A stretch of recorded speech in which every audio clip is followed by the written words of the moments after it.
ભગવાન મળી જાય છે પણ ઓળખાતા નથી, અને ઓળખાવનારા સંત એ મળવા બહુ દુર્લભ છે.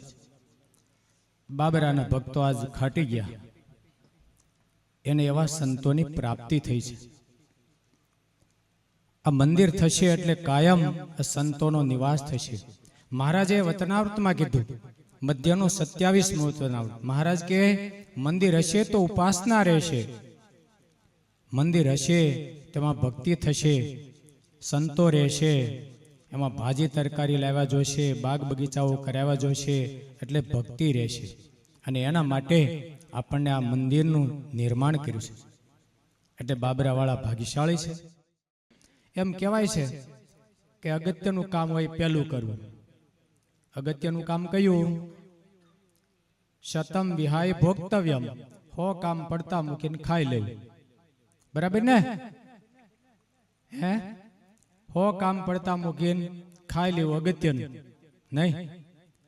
સહસ્ત્રમ સ્નાનમ આચર્યતે, એના કરતા પણ અગત્યનું તો કે 1000 કામ પડતા મૂકીને સ્નાન કરી લેવું.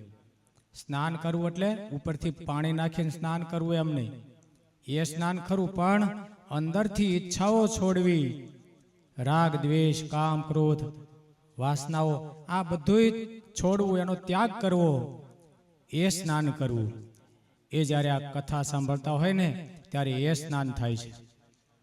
એનાથી કોઈ અગત્યનું હોય તો એ કામ પહેલું કરવું. લક્ષ્યમ વિહાય દાતવ્યમ, 1,00,000 કામ પડતા મૂકીને દાન કરી લેવું. અને એ કામ તો બાબરાવાળાએ કર્યું છે. આ સુંદર મજાનું મંદિર, એમાં ભૂમિદાન કર્યું છે. એમાં અમારે રામભાઈ, અશોકભાઈ, આ સલીમભાઈ, આ બધા ભૂમિ, એ ઉપરાંત બીજું પણ દાન આપ્યું છે. અહીંના ભક્તો, અમારે બાઉ બાપા હોય, અમારે કાળુભાઈ, અમારે ગોરધનભાઈ, સુનિલભાઈ, આ બધા ભક્તોએ પોતાની તેજુરીઓ ખુલ્લી મૂકી દીધી છે. સ્વામી મુંજાતાની જોઈ એટલું અમને કહેજો. એટલે આ બાબરામાં મંદિર થયું છે.